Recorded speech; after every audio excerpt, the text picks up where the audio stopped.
I'm going to try doing something that I'm warned doesn't work on YouTube. I'm going to answer the question posed in the title right away. If you're not Japanese and want to visit or come live in Kofu, Tottori, you are, as far as I can tell, quite welcome. Hello world, welcome to Kofu. If you didn't catch it, I made a video about this small Japanese town, and there were a lot of commenters either saying that they had interest in visiting or that foreigners shouldn't go there and ruin the town. Well, a month after the video's release, I visited the town again, and this is what they wanted to show me. じゃんこれこんなのもうどうぞでこんなの作らせてもらってこれがもうすぐグレッグさんの分にすぐに行くやつとあと観光協会が英語で英語のやつのサイトを作ってくれたので、そこに飛べるように留学生とかに配りまくってで長女が昨日まで台湾に行ってて配りまくってきてます。面白い。はい、すみません。I don't know how long this video will be, but I'm guessing it'll be at least half an hour by the time we're done exploring the question of foreigners in this rural Japanese town. There's a lot of ground to cover. As such, I went to Kofu with my part-time producer and full-time sister-in-law, Ako, for 5 days, which was not enough, but it's what we could do. While in Kofu, we tried as best as possible to see if A, the town actually wants an increase in foreign residents or visitors, and B, how this could all work out, both for the town and the potential newcomers. We tried to answer questions like, where would you stay? How would you get around? How would you access essential services? And how would you fit into the community? Is it really possible or advisable for non-Japanese to live here? So we looked at different accommodations, both for short and long-term stay. We investigated getting around by train, bus, bike, and car. We went to the clinic. We once again talked with the mayor. We looked at volunteer opportunities. We saw how different town programs worked, and we heard the stories of more members of the community. Overall, we tried to find out as much as we could about the town. However, I know I won't be able to answer all your questions, that I'll get some things wrong, and information will change. So I did something I've never done before, which is to set up a Discord server. Apparently, I'm doing lots of new things. For those of you who don't know what Discord is, it's basically an online chat group, like Facebook groups. My Patreon supporters helped me to set it up, so thank you all for that. I've posted an unofficial guide to Kofu there, and I hope it can be a place for those interested in Kofu to ask questions, connect, and get help. Even though my previous video received over 2.4 million views in 3 months, who knows how many people are actually serious about visiting or living in Kofu. So to help the town judge interest and see who's interested, I made up a short questionnaire. Links to the Discord and questionnaire in the description. And one last thing before we get into the video, let me just address the word foreigner that I'll use throughout it. In Japanese, when talking about someone who's not from Japan, gaikokujin is often used. Google translates it as foreigner. When we were talking with the mayor, we often use the word kaigai no hito, which literally means people from overseas. Among foreigners, the word gaijin is often used, which can be considered rude if a Japanese person were to address a foreigner in this way. The word foreigner can have a lot of negative connotations, especially in 2025, so when you see it in the subtitles or hear me saying it, it's simply meant in a neutral way to talk about a person who's not Japanese. And I know, who's considered to be Japanese? I made a whole documentary about that, so you can watch that if you really want to explore that topic. Now, perhaps you've already seen my previous video, but even if you have, maybe you forgot some things, so here's a quick overview of Kofu. Hello world, we're back in Kofucho, the least populated town in Tottori, which is the prefecture with the least population in all of Japan. Kofu's population is currently 2,500, and it's been on the decline ever since the 1950s, when their population was 3 times as large. It's located on the backside of the majestic Mount Daisen, and its main claim to fame is the quality of their water. なんでこのエリアは人気ですか？やっぱり水が美味しい。Which is why Suntory has one of their bottling factories located in town. Its other big moneymaker is its hydroelectric dam. It's about a 30-minute or so commute to Yonago City, which has a population of 145,000. Since there's no high school in town, this is where high schoolers get their learning on, and many of their parents do their daily work grind. Kofu is an absolutely beautiful town, where half its residents are over the age of 65. It also has a lot of abandoned homes, which is probably why many viewers were asking if they would be able to live there. So we sat down with the mayor in the city's trial home and asked. 今回こういろいろ取材してみて、なんか本当に海外の人がね来たら、やっぱり日本語が喋れないと結構難しいんじゃないのかな。なんかね、その門脇旅館は、これを使ってお互いに翻訳しながらやってたらしい。結構じゃあだから今の日常生活厳しいけど、普通なんかちょこっとだったらできるのかなみたいな。でも日常生活って本当に住んだら結構厳しいですかね。そうどうなんでしょうね。多分お仕事とかがね、大変だと思います。住むだけだったら、まあこれでできるんじゃないですか、これで。Hi, I'd like to book a hotel room for the night. Do you have anything available? こんにちは。今夜ホテルの部屋を予約したいのですが、何か利用できるものはありますか？はい、和室と洋室がご案内できます。Yes, we can provide Japanese and Western rooms. Okay, what's the cost for them? さて彼らの費用はいくらですか？ Okay, so if you know Japanese and English, the translation isn't perfect, but it can get the job done.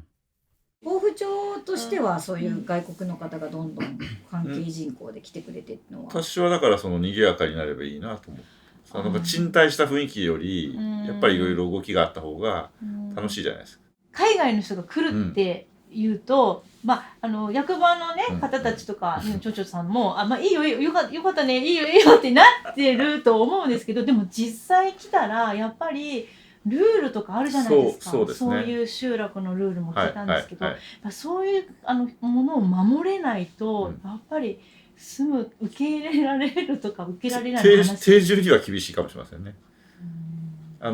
やっぱり集団生活っぽいところがやっぱりありますから、やっぱりそこに馴染んでいただくというのが一番なのかなという気がします。でもそれって海外の方じゃなくて限らずですね。日本の人でもそうですし、でも実際生活してみないと分かんないね、もうね。こうなったらよく分かんなくなって。頑張れる人は頑張れるかもしれないですよね。なんかそれはでもどの移住者でもその外国人だから日本人だからっていうのと多分関係なくて、やっぱその土地に入ってその土地の人と一緒に生活を共にしたいという気持ちがどれぐらい大きいか。甲府町って海外の人いますよね。暮らしてる人はいるんですよね。暮らしてる方は韓国の方とか、うちの旦那のマレーシア人とか、あとインドネシアからの介護研修生さんも3名はおられるし、そこに中国、フィリピンとかの辺も介護研修生とかでおられるはおられる。法制会社にもおられる。法制会社にねおられますけど、私が知る限り全く日本語がほとんど喋れないような方はおられないですよね。いや、わからない。ホテルとかはあんまり日本語が喋れない人もいます。だから私が対応してた人とか。でもなかなかだから実際本当に外国の人が住んだら日本語喋れない人が住んだら厳しいんですよね。話もしてたんですけど。知ってる人の電話番号さえ分かればそこに呼べばいいんです。呼べばそうか。だから本当その場対応みたいな感じでしょうかね。社会問題化してないですね。そうですね。So Akko was consistently pressing the mayor, trying to find the gotcha, that moment where they say, well, actually, it'd be better if foreigners didn't come because so and so. But that never happened. And then, just reviewing all this footage, reviewing our time there, it seemed obvious that of course foreigners could go and live in Kofu. Many have in the past, and many are doing so today. And the way I came up with to explain it, in increasing complexity, how a foreigner might live in Japan, is to break it down into the lengths of stay and the difficulty involved. First, there's easy mode, where you're only visiting for a number of days. Second, there's medium mode, where you're visiting for a few weeks or months. And lastly, there's hard mode, where you're staying for a year or more. So, in this first part of the video, I'll address how one would visit a town like Kofu for a few days. Easy mode. So, you're in Japan on a visitor visa and wanted to drop by Kofu and get a taste of rural Japan. How do you even get here? You have planes, trains, and automobiles. One might think that plane would be the easiest, but if you're flying from within Japan, there's only one option: the ANA flight from Haneda Airport in Tokyo to Yonago Airport in Tottori. There are 6 daily flights, which is convenient enough, but this would assume that you're starting close enough to Haneda Airport for this option to make sense. But let's say you do take that, then you'd end up at Yonago Airport. If you're going to train it in to Ebi Station in Kofu, then you're in luck, because the airport has a train station a few hundred meters walk from the airport. From there, you would transfer once at Yonago Station before arriving in Kofu, and the whole trip only takes an hour, if you happen to board at the perfect time. Chances are your timing won't work out so well, or that it'll make more sense to use a bus for part of the trip, so it's more likely to take an hour and a half or 2 hours, but it's easily doable. Of course, you could get a rental car from the airport, which would logistically make it not only easier to get to Kofu, but get around it once you've arrived. And if you're only going to Kofu for a few days, this will financially not be too expensive, as you can easily get rental cars for under 10,000 yen a day. All you need is a proper IDP, International Driver's Permit. And now that you know that rental cars are doable, you can take that travel method and figure out that you could easily drive in from Okayama Airport to our station in 1.5 to 2 hours. Okayama Airport has way more flights available, and Okayama Station is serviced by the Shinkansen, the bullet train, which has an incredible frequency of trains that don't require you to book far in advance. Depending on the time you're traveling, you might want to book in advance, but the majority of the time it's not necessary. So you could take a rental car from Okayama Airport or Okayama Station, but you could also take the Yakumo Limited Express train. If I didn't want to or wasn't able to hire a rental car, this is what I would do. If you're used to the comfort level and service of a Shinkansen train, then you'll know what to expect. It'll be a nice train ride. The train will take you to Neu Station, from which point you can hop onto a local train for an 8-minute ride to Ebi Station. Or, if the connection timing doesn't work out, because local trains only run every couple hours sometimes, then you can take a taxi to the station. It's only a 10-minute car ride. And lastly, you could take the bus in from Osaka or Kobe. If you're lucky, you can get to Kofu in 3.5 hours, but most likely it'll take you 5.5 hours, as you'll need to transfer and take a train in from Yonago. Once you're in town, where do you sleep? This is actually difficult to answer. Currently, there's only one active inn that's close to the station. If you look at it in Google Maps, it would appear you can only book it by phone. But if you search around, you'll see that they do allow booking via Airbnb. So that would be the obvious choice if you want to stay in the town center. There were 2 other inns that were operating only a few years ago, but then COVID hit and the inns decided to close down. The operators of both inns now only sell food. There weren't enough guests to make business worthwhile. The operators are also past retirement age, so I don't think there are any plans to reopen. I could be wrong, but my feeling is that most out-of-town visitors come to Kofu for the nature, so they wouldn't want to stay next to the station anyways. They'd much prefer the only other lodging that's open in the town of Kofu, which is Kyukamura Okudaisen. They're located way up in the mountains, a 25-minute drive from Ebi Station. They have a public bath and provide breakfast and dinner, so it's what a lot of Japanese visitors look for and is thus the recommended spot to stay at. If you have a rental car, this is an easy recommendation. If you don't, then you could get there on the free shuttle bus or take a taxi. If you're a resident of Kofu with no ability to drive, the taxi has special rates to get you around.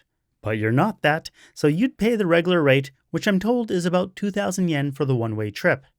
Now, the distance is only 17 kilometers, so theoretically, you could ride a bike there. And the city's visitor center does offer electric bike rentals. However, I'm assuming most visitors wouldn't want to do this. And if you do, you have to book the bike 2 days in advance. This lack of accommodations is why a lot of visitors will either stay in Yonago, a 30-minute drive, or Hiruzen, a 20-minute drive. And it's also why so many people would say having an automobile is a must. Once you have your transportation and accommodation squared away, what do you actually do? Where do you eat? A reason Kyukamura is a recommended choice is because they not only have food, but they have nature walks and nighttime stargazing. If you're into nature, then there are so many beautiful spots to hit up, which you can easily do by car. And if you're into the active lifestyle, you could use that electric bike rental to cycle all around. You can rent one for 500 yen an hour between 9 a.m. and 5 p.m.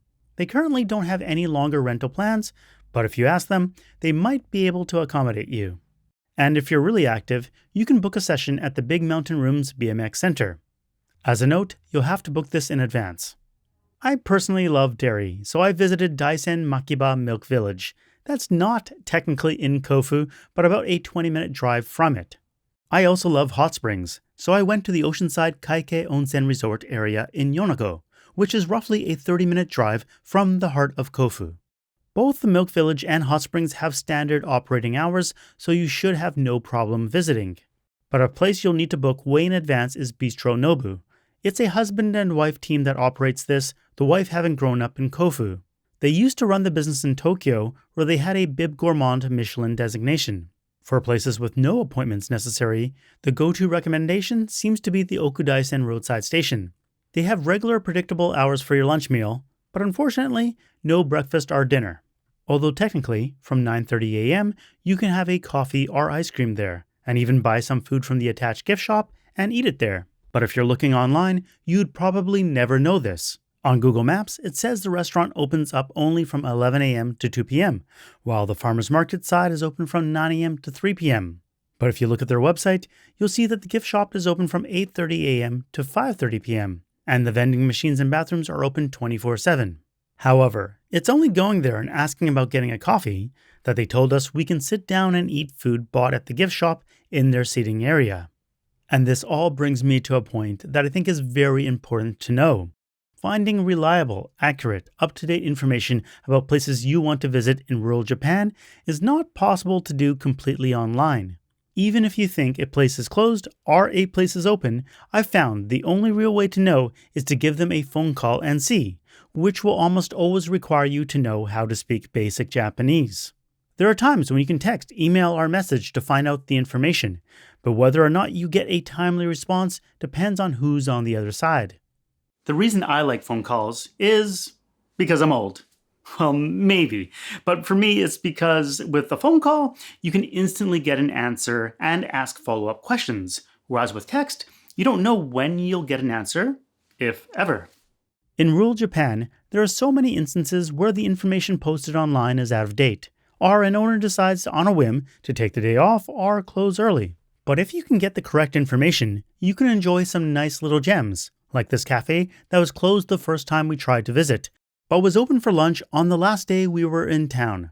And, checking them on Google Maps, it's currently listed as open only on Thursdays and Fridays between 11 a.m. and 2 p.m. There's no link to their website, but when I searched their name, I found they had a website, and they're listed as open Monday through Friday, but closed on weekends and holidays. What's the accurate schedule? Unless you call, I don't think you'd really know. In this case, they have an Instagram that they post their schedule to on a timely enough basis that I believe you can trust it. All this uncertainty is why we often ate at Lawson, which is open 24/7, 365, and has a big selection of ready-to-eat meals. And I think that covers all the major points about visiting Kofu as a tourist for a few days. With a car and translation app, you should have no problem getting by. Unfortunately, you can't trust online information about whether accommodations, activities, or food is available as posted. The best way to do it is by phone, but this gets very tough if you're not in the country and don't speak Japanese.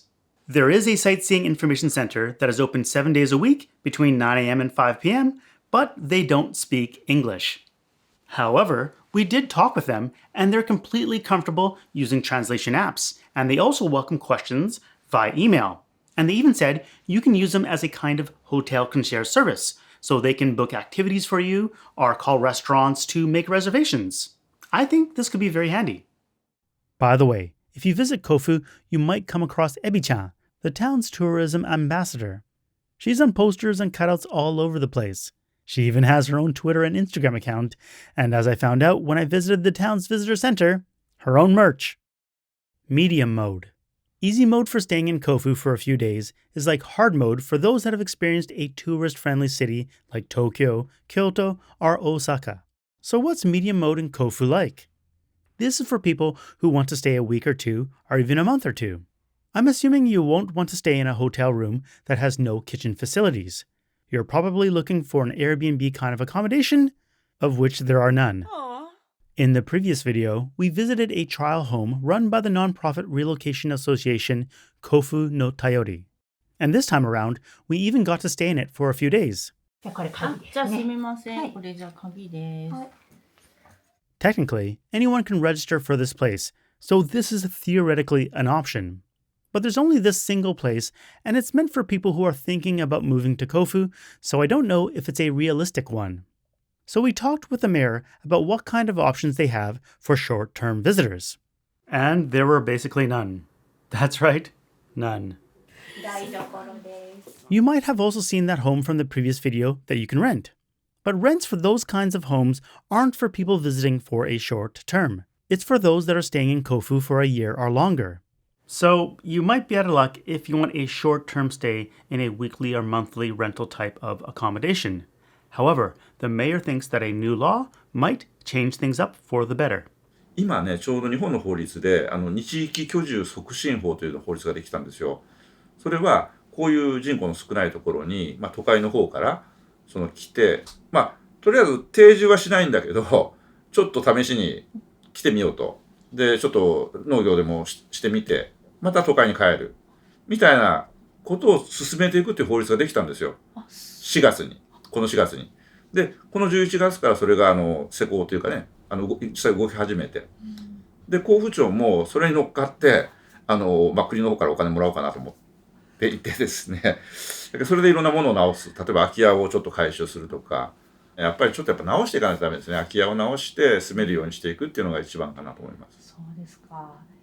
でもそれをやるのは結構お金かかりますよね。ですからその日域居住のやつを使って国からお金をいただいて、今はね、だいたい1年に1件か2件ぐらいしか直してないんですけど、その国の方からそういうお金がいただけるようになれば、例えば10件まとめてやるとかですね。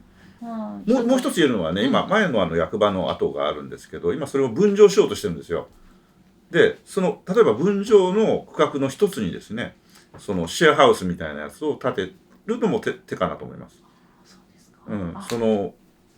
町が建てちゃってお貸しするみたいなことも、検討の余地はあるのかなという気はします。そうですか。はい、じゃあちょっとそういう住宅について前に進んでるっていうか、検討しているっていう形なんですね。結局ね、住むとこないともう人が増えないんで、これの問題が実は一個あって、旅館との競合があるんですよ。で、あんまりやりすぎると言われるかもしれないんで、そのあたりをどうするかっていう問題はあります。I'm sure you're curious as to what some of these potential short-term stay accommodations might be. I was, so I set out to see a couple of them, the first being a former ski resort. もともと何だったんですか？ここはもともとはスキー場があって、はい。でスキー場の建設の時に一緒に多分作ったのかな。この建物ができたのが1999年。でスキー場を令和元年ぐらいまでやってたんですけれども、今休止中でこの建物を何とか活用したいっていうのが一応町としてはあって、今奥大仙自然塾っていうのが始まりました。It's now partially used as a nature school, one of 7 across the country. It's run by the town and the mayor is the principal. 僕たちは地域おこし協力隊でパークレンジャーっていう活動をしてます。これが始まったのが、昨年度から。でまだ仕事もはっきりと何をするのかって決まってない状態で、自分たちでここを見ながらあの仕事いるね、この仕事いるねっていう状態で今活動してます。When I had initially heard about Everland, it seemed like the perfect place to potentially house a lot of visitors, as I had thought it was a ski resort that had been closed down. However, I didn't realize that while that was true, the facility that was built was a chalet and not a lodging facility. So while it can host 100, or probably more, people for meals, it wasn't designed to house any people overnight. We found that they have a collection of rooms, such as this little meeting room or this nurse's office, where you can theoretically place people. Also, this side room, which is being used as a temporary office. And then there's this huge room that's outfitted with tatami mats in order to accommodate student groups that visit. Futons will be placed on them, and then large groups of students can sleep there overnight. But the only shower facilities in the place are attached to the office where the rangers are located, and there are only 2 shower booths, with one attached to the male locker room and the other attached to the female one.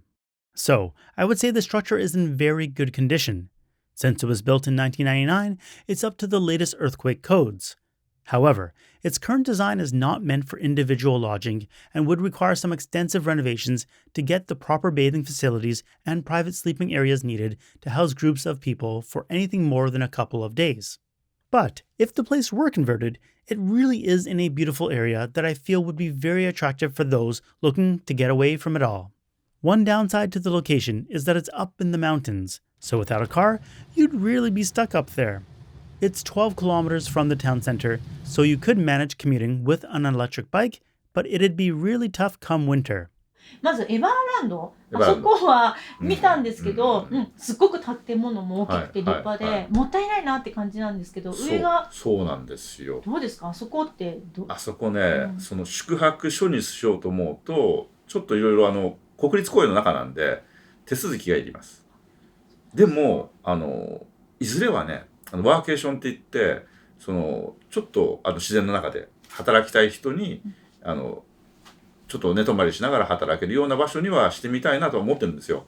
ただちょっと先なんですよね。ちょっとやっぱ直さないといけないですね。シャワーできる場所を作ったりとか。そうですね、ちょっと大きいですもんね、エリアがね。なんかです大勢で泊まるならいいかと思うんですけど。そう、仕切りもないですしね。So Everland looks like it has good potential in a few years, but that won't help anyone out right now. A different place that I did look at seems like it has a lot more potential. It's a former elementary school that's been partly converted into a twice-a-week medical clinic.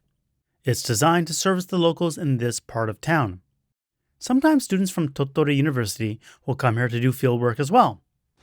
学生が泊まり行きたいという時にね、泊まれるように、なってます。布団も準備してありますね。こういう部屋がね、いくつもありますからね、シャワー室になります。Unlike the Everland ski resort, this has 2 different shower rooms, with both the male and female side having 2 showers each. There are several classroom-sized sleeping rooms, and they already have all the sleeping and cooking equipment necessary to house a decently sized group of people. All the rooms are set up with air con units and heaters.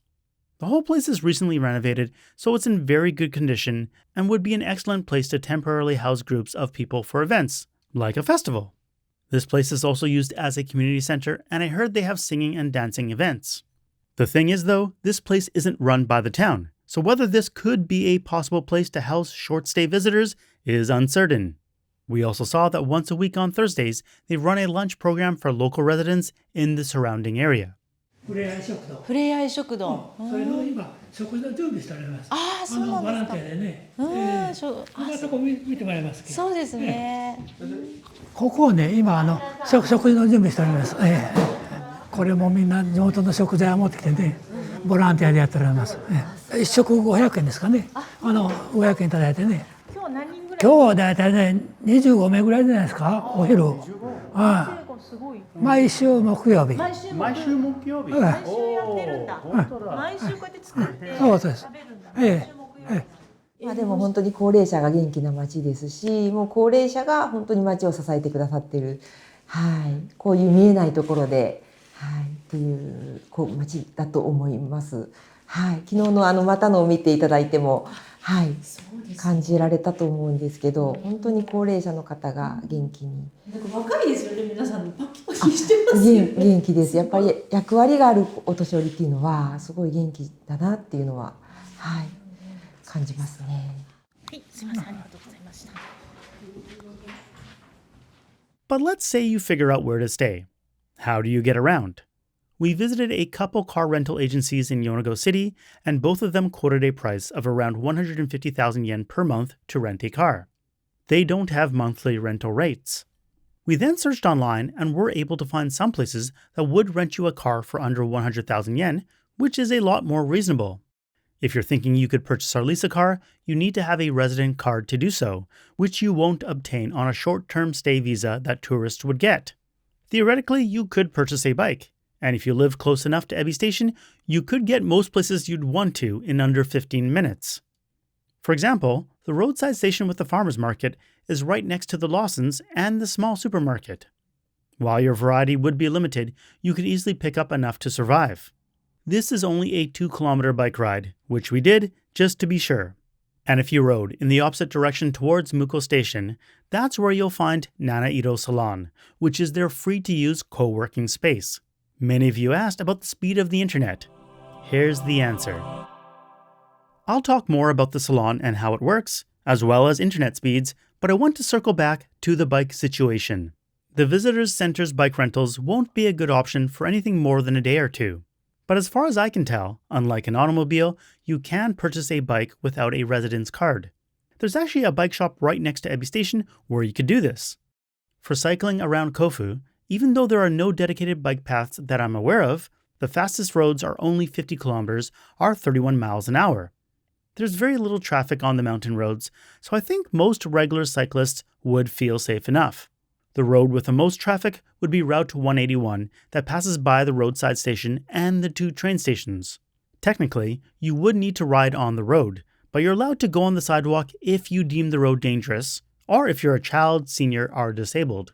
In practice, provided you're not speeding around on the sidewalk and you're given priority to the rare pedestrian you might encounter, it'll probably be okay to cycle on the sidewalk on this stretch of this road. This is one of those things that I debate about publishing online, because I honestly feel it's much safer for cyclists and car drivers on a road like this if a casual cyclist were to ride on the sidewalk here, like Akko is doing, or in a section like this where there's very little shoulder to ride on. But for a portion of road like this, where the traffic is slower, I think it's perfectly safe alongside the road like I'm doing here. In any case, I think you could get away with using an electric bike and commuting within the town if you wanted to. 大丈夫？大丈夫ですよ。電動バイクで大抵のとこ行けますよ。多分。山の高いとこまで行かなければ。I had initially thought you'd have a really tough time without a car, but I'm starting to rethink this. In the winter is really where I think you'd have the toughest time. But I'm trying to get out there in the winter, so I'll try it out and report back if I can.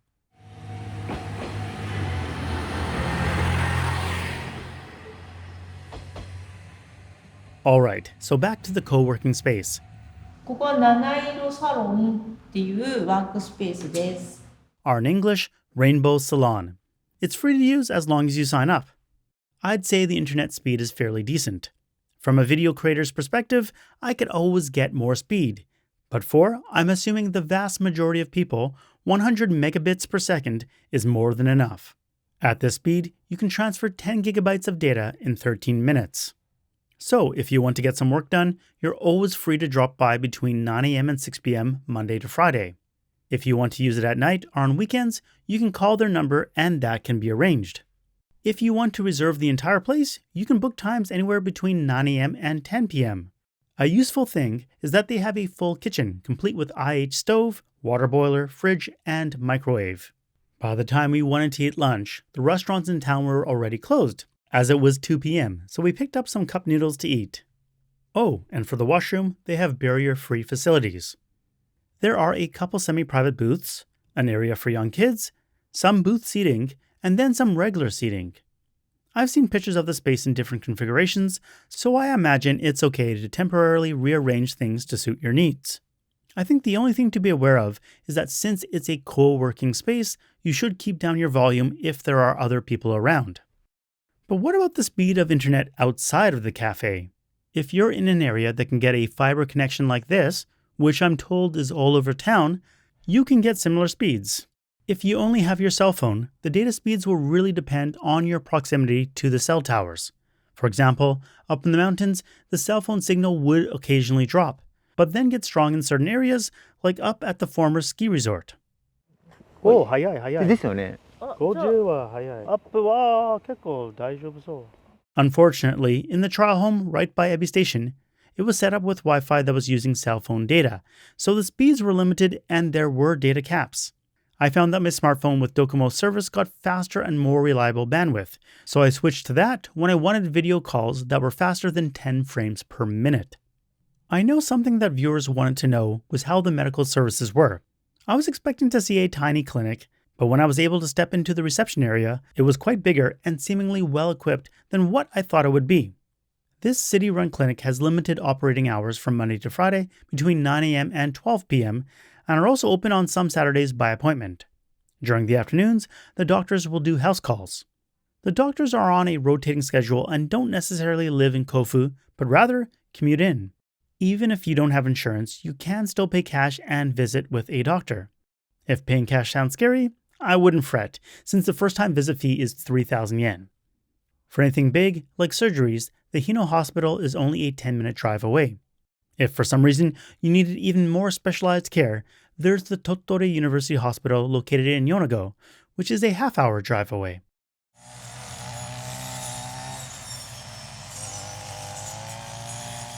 Some viewers were wondering if they could do volunteer work around town, so we asked the mayor if they had any systems in place to accommodate them. じゃあ、お仕事はいっぱいあるんですか？やっぱり。仕事いっぱいありますよ。やってもらえてボランティア的なものとかは。ありますあります。実際困ってるんですよ。例えば観光協会がいろんなイベントやるときに飾り付けやるのに人手が足りないとかね、家に竹筒飾っていく仕事とかね結構あるんですよ。そういうのある。地味な仕事なんです。地味な仕事ですけど人手がいるんです。やってもらえると多分本当にね高齢の方多いんで助かると思います。鯉のぼりもこうの時期だけなんですけど、それをこう一本一本木に鯉のぼりつけていくんですよ。そんな仕事も手伝っていただけるとすごく助かりますね。そうですか。でね、以前ねカサラファームっていうところが市民農園があって、そこに地域おこし協力隊で外国人の青年、日本語ペラペラの人がそこの管理やってたんですよ。その時には海外からいっぱい来てたんですよ。自分で発信してで農作業をするとタダで泊まらせてたんです。そこいい場所だったんですよ。でその農作業来た人が農作業やってくれるから周辺の人もね喜んだりしているんです。そういうウィンウィンの関係が築けるとまあいいのかなという気はします。なるほど。やりたい人はいますと。でも実際ここに来て、じゃあでも寝泊まりする場所もあるし、そうです。その場所を作って、そこで、そこを基地にしてもらって、じゃあ例えば1週間とか、だから短期でしょうねおそらく。短期でその作業をしていただいて、まあ見返りにそのお金出したらまずいという話があるから、例えば食事とか、ただ泊まり賃をタダにするとか、みたいな感じでやればできるんじゃないかなという気がします。本当にやろうってなった場合はどうなります？例えばね、シルバー人材センター行かれた。明日取材します。行くんですよね。例えばシルバー人材センターって高齢者が登録するんですよ。高齢者の人がそういった仕事を割り振ってもらってやるんですけど、そこに特別枠かなんか作ってもらってその臨時で入ってそういう作業をやってもらう。なるほど。ありかなと。そっかそっか。仕事いっぱい来てるのそこに。役場とシルバーさんとで相談して、新しい交付庁のやり方っていうことで考えればいいと思いますけどね。And the following day, we went to the Silver Jinzai Center. But before we popped the question about foreign volunteers, we asked them to simply explain what they do. 高齢者って支えられる側みたいなイメージですけど、もう支え手になっておられます、交付庁の場合は。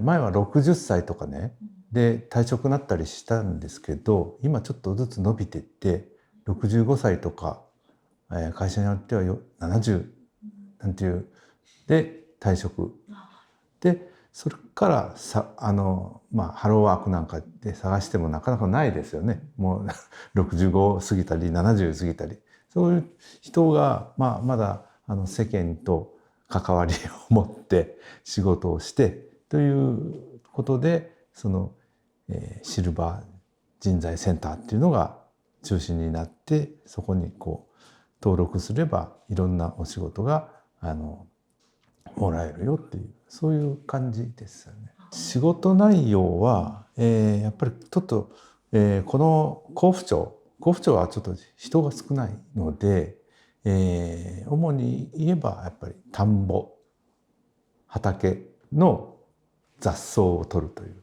そういうのがメインになってますね。どうしてもね、そういう班があるんですよ。障子張り替え班とかね。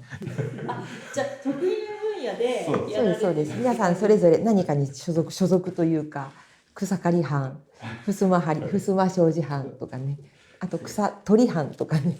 はい。登録者数みたいな、登録の人数は今50人です。はい。60から入れますんで、60 63の人が今一番若いですかね。一番若いは63。はい。一番年上は年上は80、90はいないので、80何歩だろう。門村さんか。でも90近いじゃないですかね。そっか。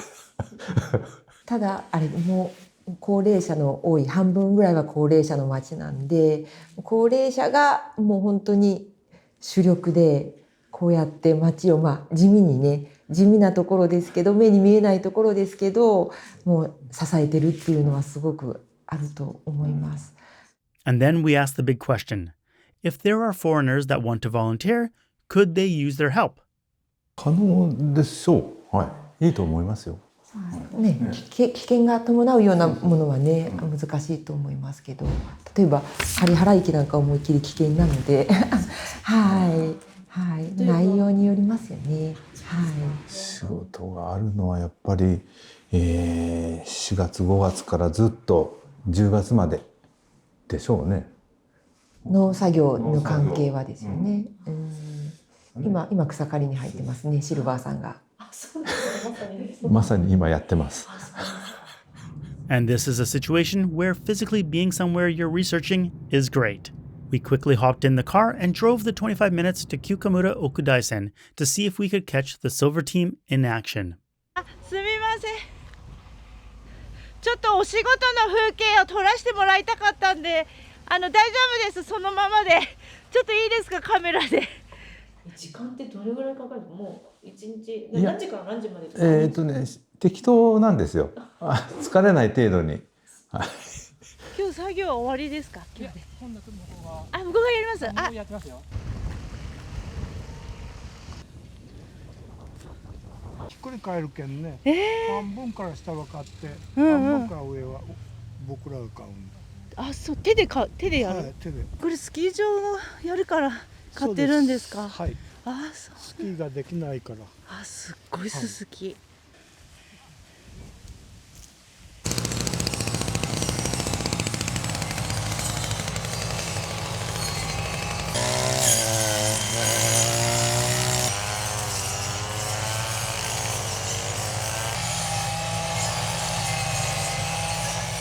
何時から何時までしてくださいっていうそういうのがないので、はい。行ける時にちょっと手伝う。そうですね。今日はみんな昼まで頑張ってよって感じで昼までやって。で半日単位ですね、皆さんね。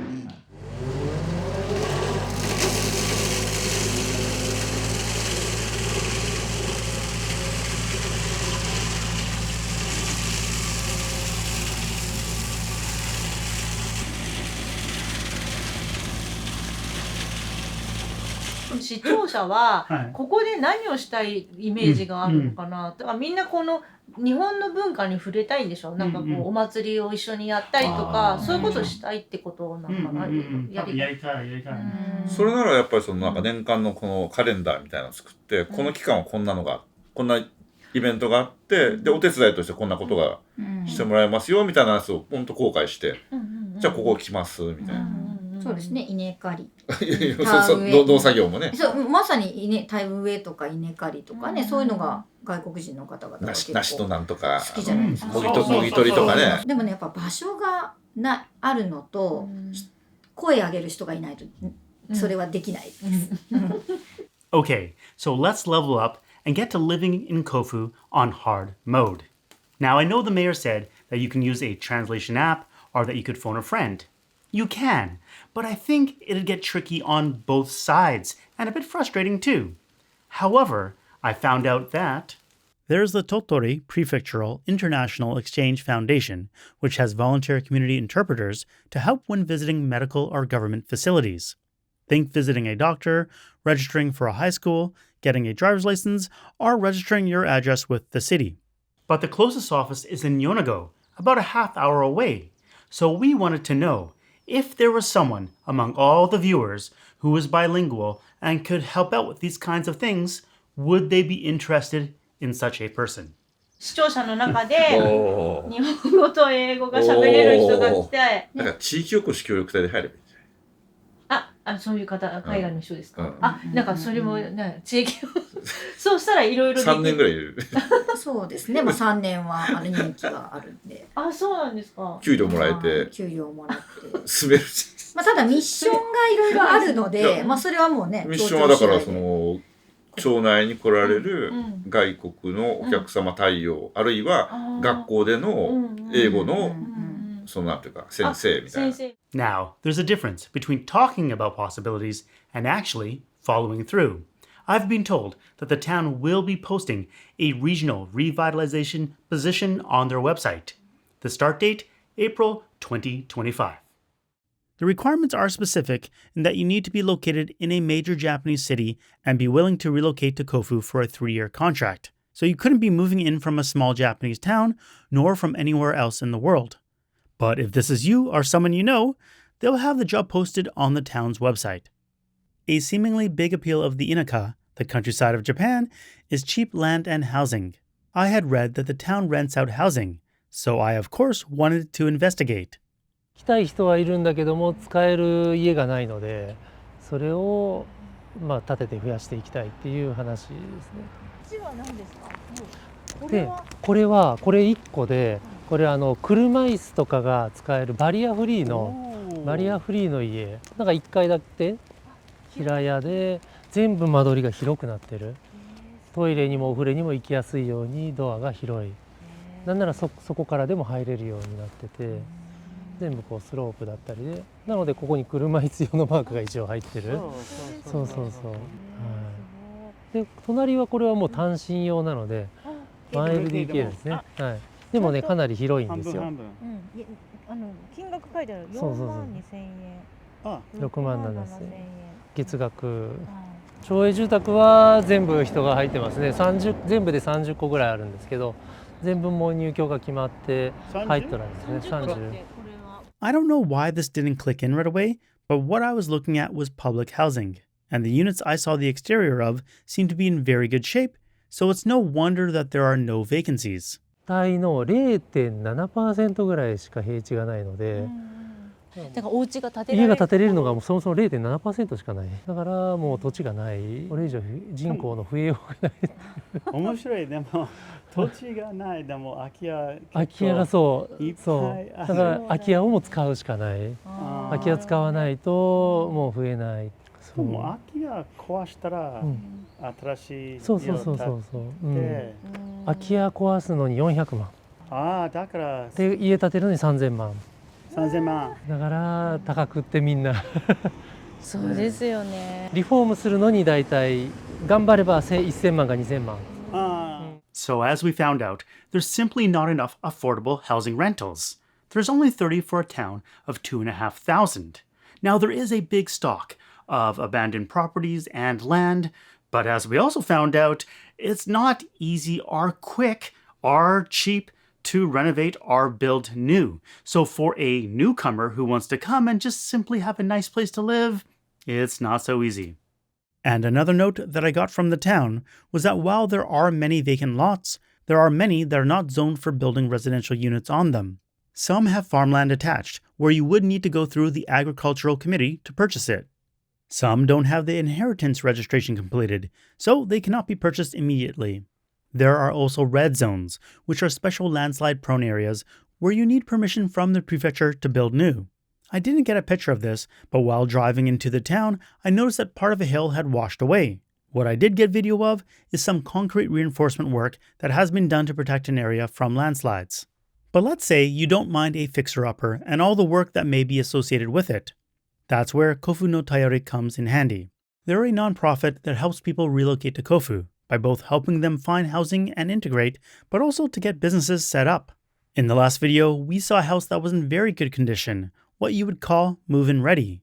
They had lights, aircon, appliances, and it looked like everything beyond bedding. Most places in Japan will require you to buy and install all those things. So this time we asked to see one of the worst examples they have of a house that isn't move-in ready. At first, I thought an animal had gotten in and defecated all over the place. 何ですか？これはそば殻だから。 But we quickly realized it was soba, or in other words, buckwheat, that was spilling out from a pillow or something. While the place was most certainly not move-in ready, I was expecting worse, like water leaks, mold, and rotting floors. Instead, what I found was a place where all the belongings were left in place, and it was a lot of stuff, but otherwise it didn't seem to be in especially bad shape. It feels like the place got ransacked, but without the physical damage. じゃあもし買いたらいくらですか？ここはタダでないですか？ただ？本当？ただ？というのは、これを解体して更地にするのに300万ぐらいかかるんですよ。ですから無償譲渡の方が持ち主としては助かるという。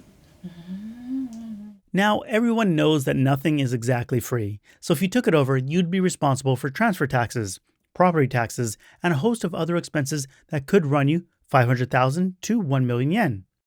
And then you need to clear the place out and make sure the water, electricity, hot water, and heating are all working or fixed up, which could be who knows how much.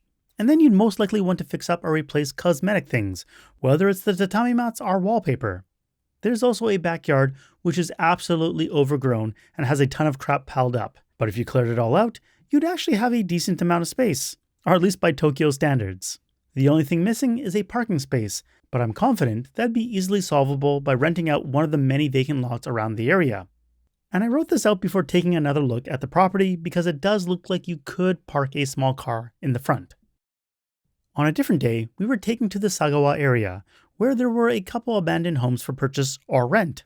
The first house was, in what I consider, very good shape. Provided the utilities have no issues, I think you could start moving in your stuff and live here in short order. And if you wanted to rent or buy the place, ここはいくらですか？ここは1万円の250万。1万円。賃貸だったら1万円。賃貸1万円。1万円で買うんだったら250万。賃貸1万円。1万円。安いでしょ。安い。これです。ここ？これ。The second house was not in as great a condition as the first and came with no parking or yard. To rent, it would be cheaper, but for purchase, the price or option to do so was undecided.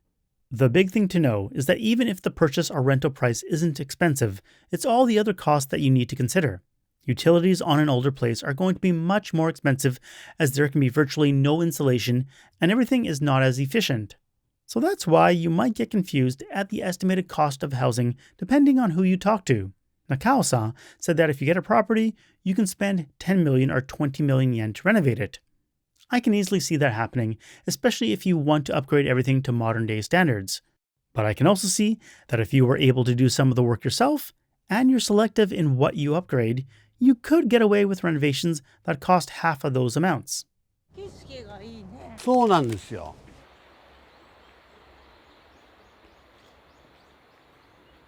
Alright, let's say you did it. You found a house you want to live in. That house will be located in one of Kofu's many, many communities. Do you know its specific rules? Will you become an accepted member? 今甲府町って40集落あるんですけど、その40集落全部ルールがそれぞれ違ってて、で住んでる人が違うからもあるかもしれないんですけど、その空気感とか雰囲気とかも全然違うので。そうですね。同じ町ですけど、もう全然違いますね。なので結構小さい国がたくさん集まってるっていうような、逆にこっちの集落では合わなかったけど、隣の集落だったら行けたわみたいなこともあるんじゃないかなっていうことは思ってはいます。はい、思ってはいます。やっぱり最初私たちも引っ越してきて、やっぱこういう山間地区に住んだことって今までないもんだから。で直前東京で7年8年住んでたもんだからすっかり染まってるわけですよ。そう、皆さんに協力してもらいながらもう分かんないことは教えてくださいって言って教えてもらいながらでもちゃんと歯車回り出すまでには 2,3 年かかったかなっていうのはそうですか。ありますね。1年に1回しかない行事とかやっぱ忘れちゃったりするんですよ。なので去年どうでしたっけって言って周りに聞いてで教えてもらってやってとかうんやっぱ行事事とかやっぱりこううん町のイベントだから出ないといけないとか。それも集落によりますね。あるのはもう絶対に参加してっていう人もいれば、予定があって参加できないんだったらお金何千円か払ってくれれば参加しなくていいよとかっていうのもありますし、あとはこれは任意だから別にそんなどっちでもいいよっていう場合もありますし、なんかいい空き家が見つかった、ここの家すごくいいから住みたいってなったとしても、その集落のその条件とかルールとかに合わないとちょっと住めないなっていうことは多分可能性としてはありえますね。そのルールってなんか、紙とかにあるんですか？一応そうありますね。集落の、ルールブックじゃないですけど、その集落によって規約って言って、その集落の中でこういう、法律とまでは言わないんですけど、規約っていう形で約束事として紙に落とされてるところもあります。そういうのって見れるんですか？40集落のないところもあって規約が口伝ですね。なんか規約に書いてない行事とかもたくさんありますし、ですね。あとは区費って言って住んでゴミを出したりとかするのも、やっぱお金がかかるわけですよ。でそれでその区費っていう形で年に何回か何千円ずつ徴収するっていうこともあります。じゃあまずはどこの地区がいい集落がいいかをリサーチしてからじゃないとっていうのはありますね。合うか合わないか、まずは住まれる気に入った家があるかどうかっていうことがまず一つと、あとその集落の方に受けあれですよね、受け入れてもらえるように事前にご説明に行ったりとか挨拶してもらったりとか、あとはでも引っ越してきた方も分かんないことだらけなので、ちょっと誰かに教えてもらえるような人が近くにいるかどうかとか、いろいろちょっとあれですね、いろんなちょっと要素がちゃんとマッチされたらやっと定住っていうずっと住めるよっていう風になるのかなとは思います。今はそうですか？今はもう家も買いましたし、買いましたし、ですごく快適に周りの人とも仲良くさせていただいてるので、ここから動くってことはおそらくないだろうなと思います。骨を埋めます。そうです。田舎って割と濃密な分ね、その寛容性の低いっていうか、割とよその人を受け入れたがらないっていうところがあるんですよ。それやっぱり仲間たちだけで何も言わなくても通じるみたいなのがもう好きなところがある。でもね、この同じ甲府町の中でもそれが薄いところもあるんですよ。エリアによっては。いろんな人がよそから来て住み着いているようなところは割と隣が何しとるがあんま関係ないみたいなところもあります。Yeah, so this is one of those things that I found so fascinating. In my mind, a small town was a single entity, so I never considered that you may fit into one part of it, but not the other. However, I've recently been visiting a lot of small towns, and now I understand better that you can't generalize, and whether you'll be a good match for the place may just depend on your immediate neighbors. I'm sure you could say this about big cities like Tokyo, but I feel like over there, you're less reliant on your neighbors, so you don't need your relationships to be as strong. Out in the rural areas, up in the mountains, when your power goes out or you get stuck in the snow, your neighbors may be the only people that'll be able to help you out. This whole fitting into the community thing is part of why the relocation MPO exists, as they can set you up in a trial home to get used to the town, and then help you tour different neighborhoods to see if you'll be a good match for the community. Now, all of this fitting into the community talk may not even be relevant to a lot of you viewers, as you may not have the citizenship, residency, or visa to live in Japan long term. Visas are such a big and complicated topic, too much for the scope of this video. So what I will say is that anything we're talking about, we're assuming you have the proper visa to stay as a visitor or resident and are following the rules of what the visa allows you to do. I'm assuming the visa that most visitors could get is the 90-day short-term stay one, which Japan issues to citizens of many, many countries. There is a new digital nomad visa that allows you to do remote work from Japan for a maximum of 6 months in a year. If you make above 10 million yen at your job, then this could be a good solution for you. Generally speaking, all the other visas require you to be a student, to have a Japanese employer that's sponsoring you, or for you to have some family connection to Japan, like a spouse. There is a business investor visa you could get if you have a bit of money. So if you want to start something up, maybe that's a possibility. I'll leave a link to a subreddit where they talk in detail about visa requirements. I'd recommend talking to an immigration lawyer if you're looking for something beyond a visitor visa. And hey, if there's enough interest, perhaps I'll do an interview with one in the future. なんか今年なんかね、なんかできたんですってなんか。デジタルノマド。ビザの話で言うと、本当今年から始まったそのデジタルノマドで入ってきてもらうのが一番なんていうんだろう、こう心配はないというか。だってどこの仕事でもできるわけですよね。そうです。だってそもそも所属してるのは自分の、ね、国の会社で、っていう形で入られて、でここに住むだけっていう形で、賃貸で6ヶ月間だけとか。国際でリモートワークを行うものだから向こうに会社は所属し海外に所属しつつっていう人はだからネット環境のあるところで仕事をさせてあげたらいいんですよ。そうですね、ここだと。だから七色サロンとかね。七色サロンはすごいね、あれだね。インターネットが早かったね。あそこで仕事をすればいいんです。I did ask the town what benefit they would expect to get from digital nomads, and they responded that there wasn't a direct financial benefit as the digital nomad would pay taxes to their home country. But the mayor thought it would make their town more lively, and perhaps it could provide some good international exchange opportunities, so he's very much welcoming them. This ties in with what you should really expect if you want to come live in Kofu. Now, I don't remember who exactly said this, but the idea is that if you're coming to Kofu expecting to find paid work, there is no paid work. Sorry. However, if you want to come in and volunteer, if you want to bring your own work by starting a business or being a digital nomad, or if you want to come as a tourist, then please come. You're more than welcome.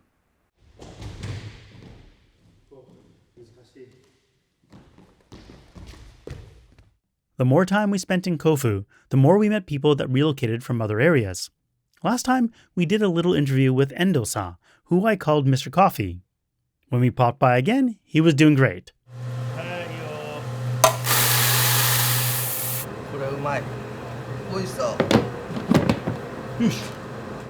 This time, we talked with Ume-san, who moved to Kofu from Tokyo.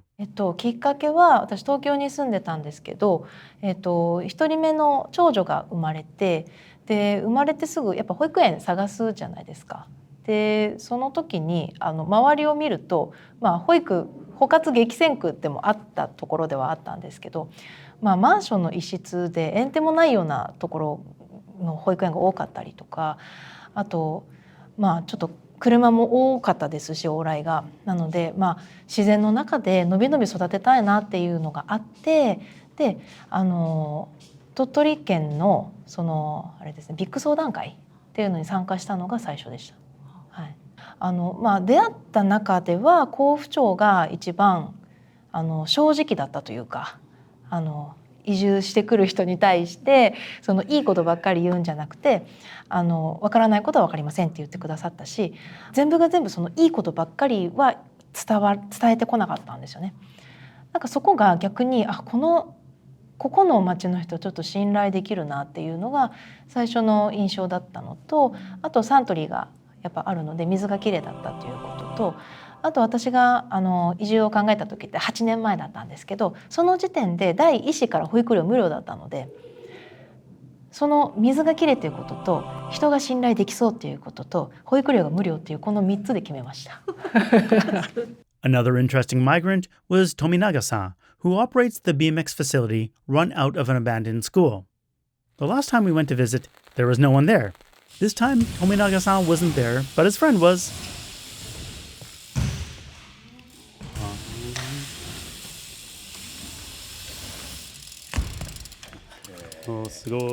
I got a chance to briefly try it out. I had an aversion to getting injured, as I still had a lot more filming to do, so that's my excuse for why I didn't attempt anything remotely daring.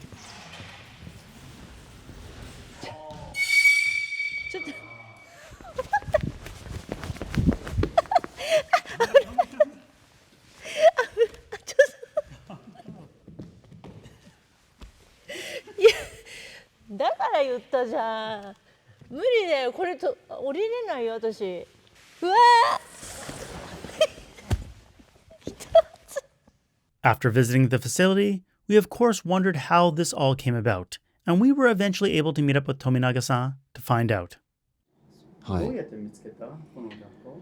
この学校はね、近所の人がここが空いてるよっていうのを教えてくれて、で、甲府の便りの上野さんと一緒に見に行って、でそこからまあ役場に企画書とかをこう渡してちょっとずつ進んでいったって感じですね。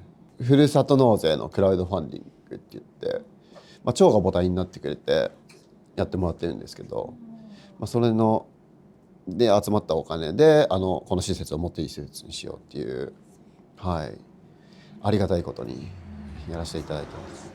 I think the opportunity he's been given is why, as an entrepreneur myself, Kofu seems like it's full of opportunities. The cost to try a new business idea is relatively low, and the town is quite supportive of efforts. So not only does he run the BMX facility and BMX-related events in other locations, he operates a screen printing business as well. The downside is that since he's not near large population centers, the amount of customers he can attract will be much lower. But for someone like Mr. Coffee, who also operates out of a different school, he not only sells locally, but online as well. It's an opportunity to have a base that has a low cost, but a market that is nationwide.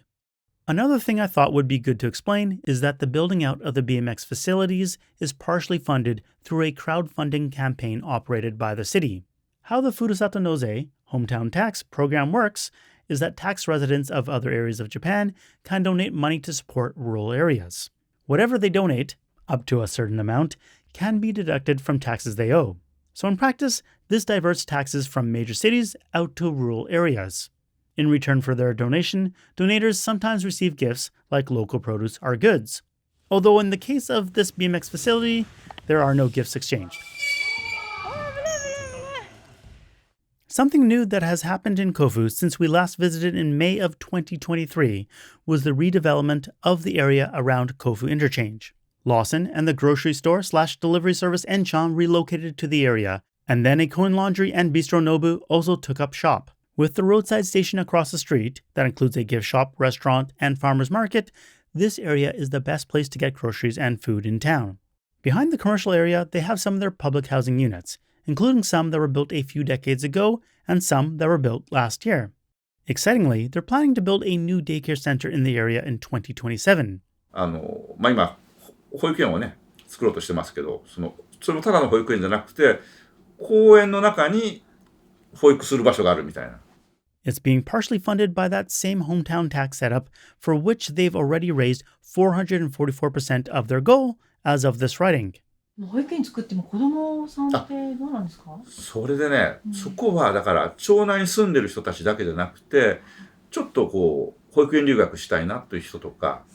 The idea is that it'll be a study abroad nursery school, which was described like this.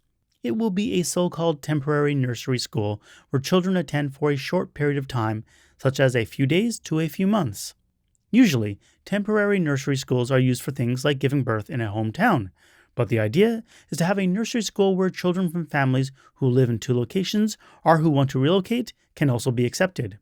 It was pointed out that this is just a concept at this stage, but it seems like they're off to a promising start. あとね、本当の駅前のところに、エンちゃんがあったところの向かいに、本屋さんだった空き家があるんですよ。あそこもね、今直そうとしてるんです。だから今日ね、実は7時からその会議っていうかあって、で、やりたい人たちが集まって話し合いするんですよ。そうしたらね、多分ね、2階あたりは飲み屋もできるかもわからない。で、1階がそれこそカフェと、本も置いてあるような場所がおそらくできる。飲み屋さんって誰が運営するの？その辺の話をやるんです。あ、そうなんですか。自分たちがやりたいみたいな。あ、そうなんですか。Wow, you've made it this far. Thank you so much. I honestly had a hard time figuring out how much detail to put into the video. But what I thought I'd do is gather as much information as possible for those of you who are serious about visiting or coming to Kofu to live temporarily or even a little bit more permanently. And what impressed me both times when visiting the town was that they seemed so open to new ideas and change. And that kind of seems counterintuitive when you think about Japan's countryside. So I hope this came across in the video and with all the detail. Thank you so much for watching. Catch you next time. Peace. Join the Discord. Do the survey. Links in the description. ご迷惑をおかけしますが、ご協力をお願いします。甲府町人権童話教育推進協議会恵比寿部主催の人権童話教育推進委員研修会及び支部会員合同研修会の開催についてお知らせします。人権童話教育推進委員研修会及び支部会員合同研修会を11月8日金曜日午後7時から甲府町人権文化センターで開催します。